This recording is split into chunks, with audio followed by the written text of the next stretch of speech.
COPD is a lung disease that causes shortness of breath, particularly on exertion, and that is the reason that many people seek help.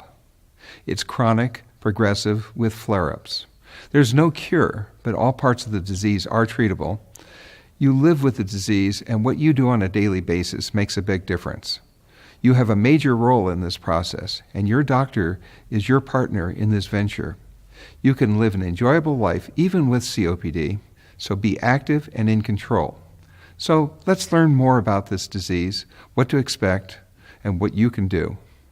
The symptoms are shortness of breath, particularly when you exert, cough, airway obstruction, heavy chest, tightness, hyperinflation, that's air trapping where you're breathing through a lot of stale air, unable to breathe, and you become less active and disabled. COPD is a combination of chronic bronchitis where there's closing down of the airways, asthma, which also closes down the airways, and emphysema, which again closes down the airways. These conditions occur in overlapping proportions. Each one causes airway obstruction by closing down the airways, making it harder for you to move air into and out of the lungs. We test your lungs by having you forcefully blow into a spirometer. We measure how much air you can blow out and how fast you can empty your lungs. We also measure your ability to get oxygen into your bloodstream and eliminate carbon dioxide from your bloodstream. We do this by an arterial blood gas, where we actually draw blood from your artery, or oximetry, which is much easier. This information will enable your doctor to prescribe appropriate treatment, including medications, oxygen, and pulmonary rehabilitation. Air trapping is demonstrated in some patients who have emphysema at the top of their lungs and normal lung at the bottom of their lungs. As your breathing rate gets faster, like during exercise, the emphysema portion of your lung doesn't have time to empty before taking the next breath. So the result is that you progressively trap more air, and trapping the air at the top of your lungs crowds out the more normal lung. And this limits your ability to exert and causes you to become very short of breath and stop your exercise. Now, this whole condition is treatable by an exercise program, also with medication, oxygen, and breathing retraining. COPD is a progressive illness. It impairs your ability to function in life. You can think of it in 3 layers: the lung layer, and then add the deconditioning layer, and then add the flare-up layer. The impact on your life includes the sum total of all 3 layers, not just the lung layer. Now that's the bad news. The good news is that all 3 layers are treatable. The lung layer by medications, by oxygen, and pulmonary rehabilitation. The deconditioning layer by exercise, and it's helped by medications, oxygen, breathing retraining techniques like pursed lip breathing. Now the flare-up layer can be prevented in many cases by medications, by pulmonary rehabilitation, and by oxygen. Flare-ups that do occur can be quickly recognized and treated with a rapid action plan.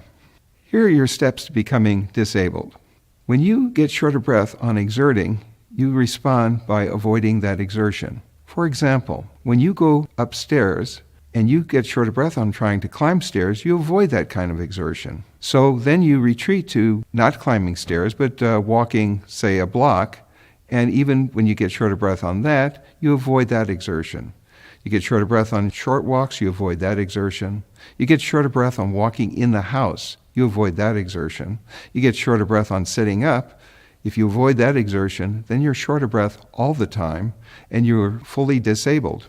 So inactivity itself is the worst disabler, worse than the disease itself. To reverse that disability, you can climb back up those steps and regain that lost function. This may be a slow process, but it's well worth it. So you start a walking program. So you go from shortness of breath all the time to shortness of breath on sitting up, to shortness of breath walking around the house, to shortness of breath on short walks, shortness of breath on walking a block, shortness of breath on the stairs, but progressively you can get to the point where you can climb stairs again. Depression is quite common in people with any kind of chronic illness, particularly COPD. There are 3 strategies that do not involve medications. For example, you can act undepressed. Now, the logic behind this is that you cannot act and feel in 2 different ways. Normally you feel, therefore you act. But if you turn it around and start acting undepressed, you actually take on those feelings. Exercise is also very helpful. Not only does it build up strength, endurance, and confidence, but it actually stimulates the chemicals in your brain that fight depression and keep very busy and distracted. Living an active life makes a very big difference. Regular physical and mental activity will keep you functional and add quality to your life. There is help. You play an important role. There's medication that open the airways and treat infection. There are breathing techniques which prevent shortness of breath and improve your ability to gather oxygen and get rid of CO2. There is prevention of flare-ups, but those flare-ups that do occur can be recognized early, treated, and resolved rapidly. There's help with getting rid of secretions. If you need oxygen, there are oxygen systems available, including portable oxygen systems. There are ways to feel better and enjoy life. You need to be in control. We are your backup.